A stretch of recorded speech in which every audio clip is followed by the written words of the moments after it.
Hello friends, welcome back to my YouTube channel. आप सभी का एक बार फिर से मेरे YouTube channel study with MD में स्वागत है। आज की वीडियो में हम बात करेंगे अंडाणु जनन के बारे में। पिछली वीडियो में हमने बात कर ली थी जो शुक्राणु जनन था, यानी युग्मक जनन के अंदर दो टॉपिक थे, एक शुक्राणु जनन और दूसरा अंडाणु जनन। तो हमने बात कर ली थी शुक्राणु जनन के बारे में और आज हम बात करेंगे अंडाणु जनन।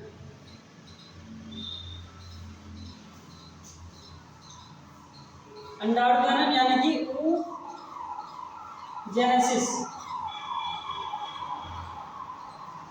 oogenesis के बारे में बात करेंगे। oogenesis क्या होता है?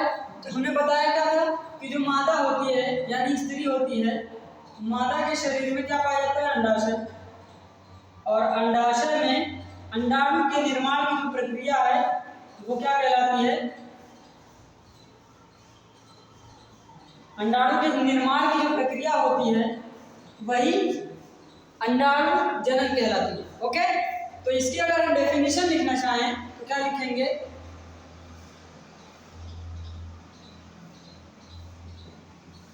डेफिनेशन, परिभाषा,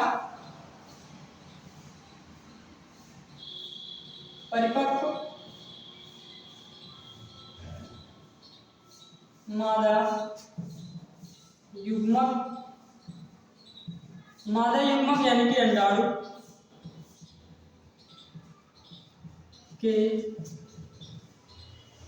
निर्माण की प्रक्रिया अंडाणु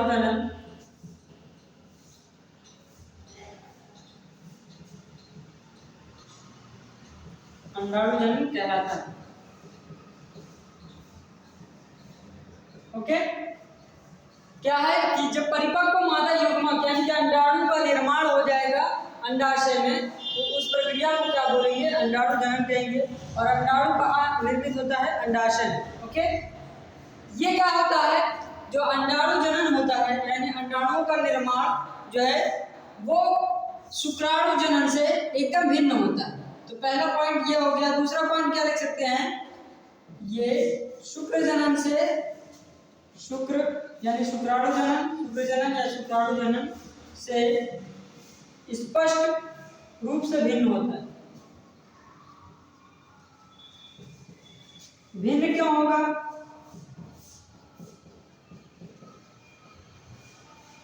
जो शुक्राणु का निर्माण हो रहा था वो क्या हो रहा था? जब किशोरावस्था यानी कि 13 से 14 वर्ष की आयु होती थी नर की, तब वहां पे शुक्राणुओं का निर्माण होना शुरू हो जाता है। लेकिन यहाँ पे जो अंडाणुओं का निर्माण होता है यानी अंडाणु जनन जो स्टार्ट होता है वो भ्रूणीय परिवर्धन के दौरान ही, यानी कि माता के गर्भाशय में जो पल रहे बेबी यानी कि गर्ल होती है उसके यानी भ्रूणीय अंडाशय में ही अंडाणुओं का निर्माण स्टार्ट हो जाता है, तभी वहां पे अंडाणु बनना स्टार्ट हो जाता है। तो यहाँ पे क्या होगा? अंडाणुओं का निर्माण, अंडाणुओं का निर्माण भ्रूणीय परिवर्धन के दौरान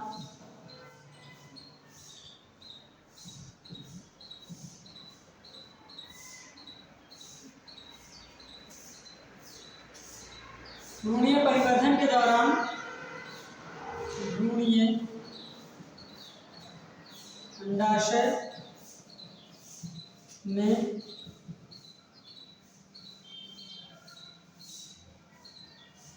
हो जाता है। ओके, भ्रूणीय परिवर्धन के दौरान ही क्या होगा? भ्रूणीय जो अंडाशय होगा गर्भ का, उसमें अंडाणुओं का निर्माण प्रारंभ हो जाता है। और जन्म के बाद क्या होगा? ये इसका निर्माण जन्म के पश्चात अंडाणुओं का निर्माण होना बंद हो जाता है। अंडाणु बनना बंद हो जाता है। ओके, जब गर्ल का क्या होगा, जन्म हो जाएगा, उसके बाद यानी भ्रूणीय परिवर्धन यानी जन्म से पहले पहले जितने भी अंडाणु बन जाते हैं एक मादा शरीर के अंदर उतने ही अंडाणु निश्चित रहेंगे। उसमें ये डिफाइन हो जाता है कि बस इतने ही अंडाणु रहेंगे और जन्म के पश्चात कोई नया अंडाणु अंडाशय के अंदर नहीं बनता है। बस वही जो परिपक्व अंडाणु वहाँ पे जो जन्म के पहले पहले वो बना था वो परिपक्व नहीं होता है, बस उसका जन्म के पश्चात परिपक्वन स्टार्ट हो जाता है। तो धीरे धीरे परिपक्व होता रहता है और जैसे किशोरावस्था आती है वो रिलीज होना स्टार्ट हो जाते हैं अंडाशय से और फिर क्या होता है उनका निषेचन होगा। ओके, तो इसको नोट कर लीजिए, फिर आगे हम बात करते हैं।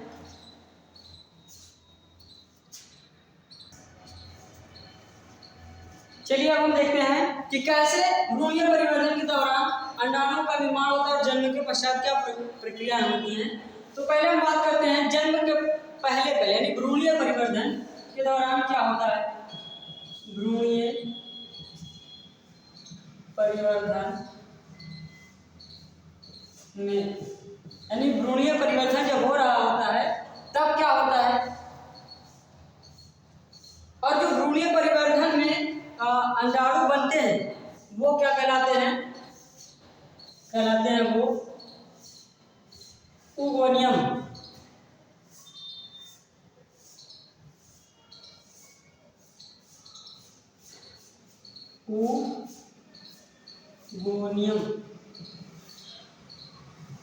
ओगोनियम। ओके, अब उस ओगोनियम में क्या होता है, समसूत्री विभाजन होगा। समसूत्री विभाजन तो बन जाएंगे प्राथमिक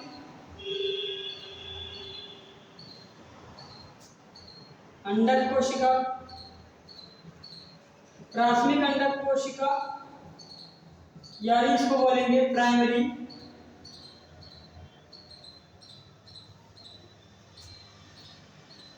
oocyte,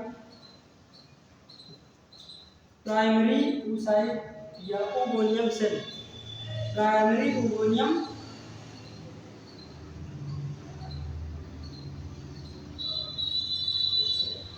यह होती है प्राइमरी ओगोनियम सेल। अब यहाँ पे क्या होगा, यहाँ पे अर्धसूत्री विभाजन, अर्धसूत्री फर्स्ट होना होगा, प्रोफेज फर्स्ट, लेकिन ये अर्धसूत्री विभाजन प्रोफेज फर्स्ट स्टेज में ही रुक जाती है। तब तक क्या हो जाता है, जो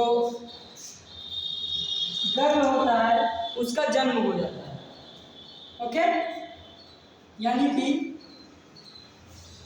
प्रोफेज फर्स्ट स्टेज में ये अर्धसूत्री विभाजन प्रथम कंप्लीट नहीं हो पाता, होने ही वाला होता है। उससे पहले पहले क्या हो जाता है, जो बेबी होती है उसका जन्म हो जाता है। जन्म, तो जन्म के पश्चात ये होगा, जन्म के पश्चात, और ये अर्धसूत्री विभाजन प्रथम प्रोफेज फर्स्ट स्टेज में रुकी रहती है। कब तक, जन्म के पश्चात। जैसे ही जन्म हो जाएगा तो क्या होगा, ये रुक जाएगा, ये नहीं होगी। अगर जन्म ना हुआ होता, यानी हर ये बेबी गर्ल में ये ऐसे ही होता है, क्या होगा, जो प्राथमिक ओगोनियम सेल जो कि अंडाशय में भ्रूणीय परिवर्तन के दौरान बनी हुई होती है, जितनी बन जाती है उतनी ही रहती है, उसमें समसूत्री विभाजन हो गया होता है भ्रूणीय परिवर्तन में ही, प्राइमरी ओगोनियम सेल बन जाती हैं।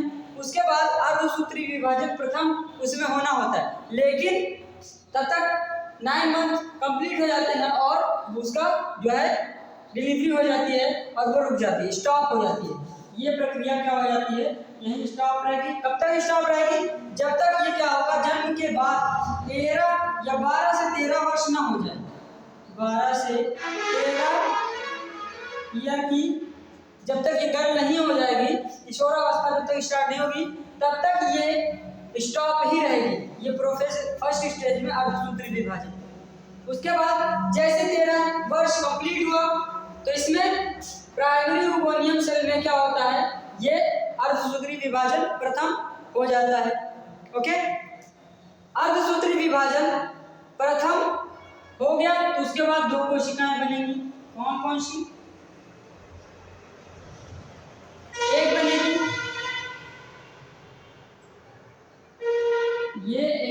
ये इसको बोलते हैं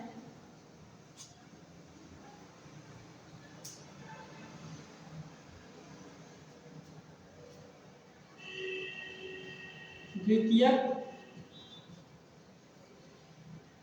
मातृ युग्मक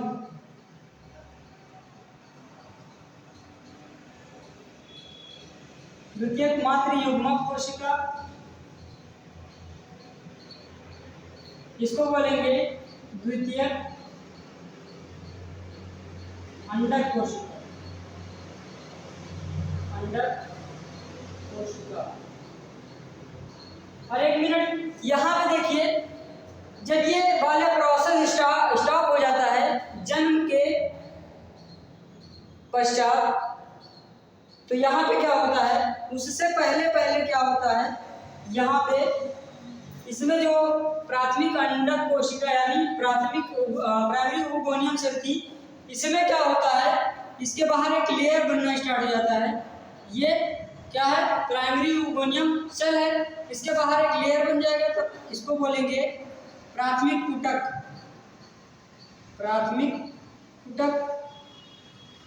उसके बाद इसमें क्या होगा, दो कैविटी बन जाएंगी, ये प्राथमिक अंडक कोशिका, इसमें एक कैविटी नहीं, यहाँ दो लेयर बन जाएंगी, एक लेयर ये और एक लेयर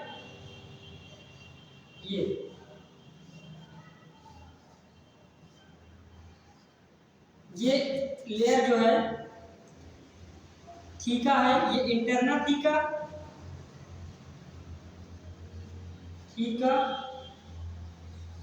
और ये है एक्सटर्नल थीका।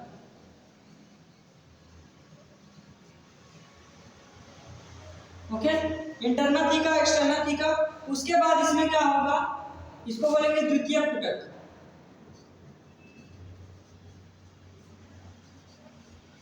द्वितीयक कुटक, अब द्वितीयक कुटक में क्या होगा, एक बीच में कैविटी बन जाती है, यहाँ पर कैविटी बनेगी, देखिए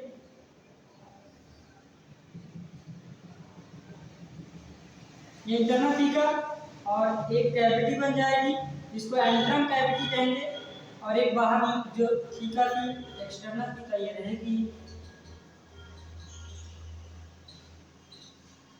ये एंट्रम कैविटी रहेगी, तो इसको बोलेंगे तृतीयक कुटक, तृतीयक कुटक। ओके, ये तृतीयक कुटक रहेगा। अब उसमें क्या होगा, यहाँ पे अर्धसूत्री विभाजन सेकेंड, अर्धसूत्री सेकेंड मेटाफेज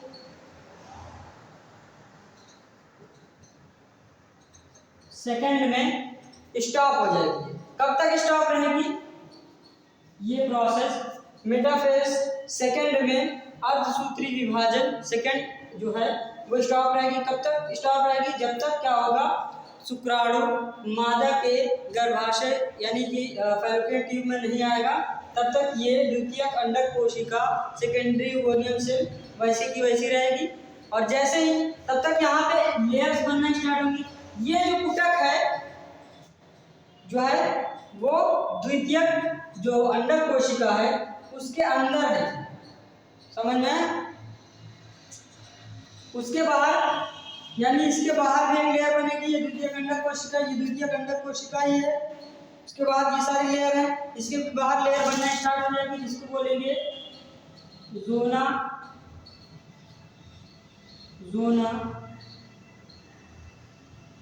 पेल्यूसिडा और कोरोना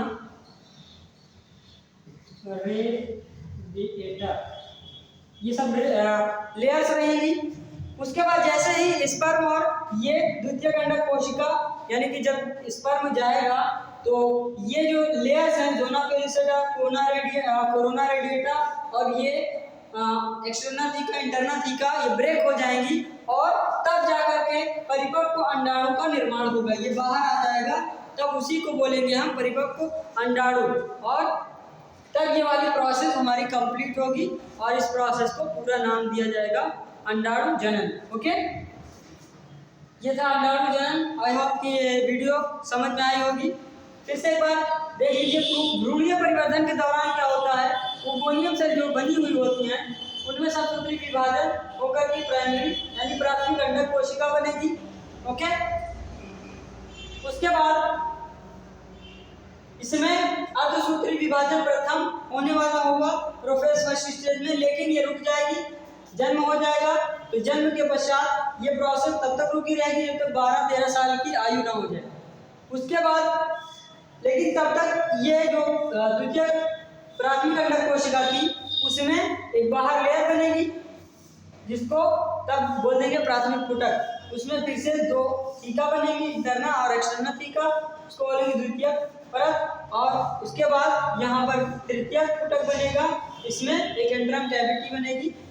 ओके, उसके बाद जैसे ही 12 से 13 वर्ष हो गया उसके बाद अर्धसूत्री विभाजन प्रथम हो जाएगा।